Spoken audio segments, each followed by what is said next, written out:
지난해 현직 부장검사가 늦은 밤 길거리에서 여성을 성추행한 혐의로 경찰에 붙잡힌 사건이 있었는데 현행범으로 체포됐지만 당시 검찰은 추행 의도가 없었다면서 불기소 처분했습니다.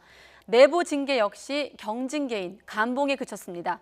손유정 기자가 단독 취재했습니다. 늦은 밤 건널목 앞에 선 여성의 어깨를 손으로 만지는 남성. 피해 여성이 황급히 몸을 피하자 슬그머니 손을 내리고 뒷걸음질 칩니다.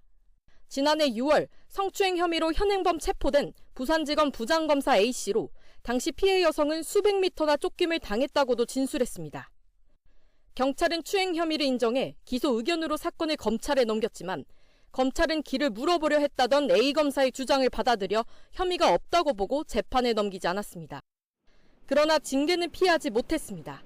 사건 발생 11개월 만인 지난 3일 법무부 검사징계위원회는 A 검사의 징계 수위를 감봉 6개월로 결정했습니다. 징계위는 A 검사가 위법 행위를 한 건 아니지만 검사로서의 체면이나 위신을 손상해 징계 사유엔 해당한다고 판단했습니다. 다만 CCTV 등 여러 증거를 종합해보면 A 검사가 실제로 길을 헤맨 것으로 보여지고 피해자 입장에서 사안은 무겁지만 중과실로 볼 수는 없다고 의견을 모은 것으로 전해졌습니다. 일부 징계위원은 비위 행위가 중하다며 정직 처분을 주장했지만 표결 끝에 감봉이 결정됐습니다.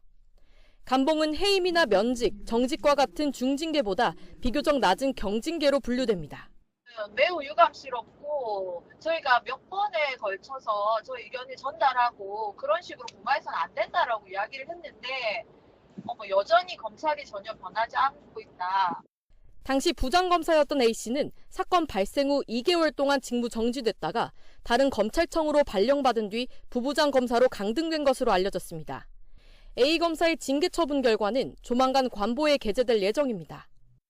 현직 부장검사의 길거리 성추행 의혹 사건은 형사처벌 없이 경징계로 끝났습니다. 검사로서의 위신은 손상됐지만 결국 성추행은 아니라는 결론이어서 한동안 논란이 이어질 것으로 보입니다. YTN 손유정입니다.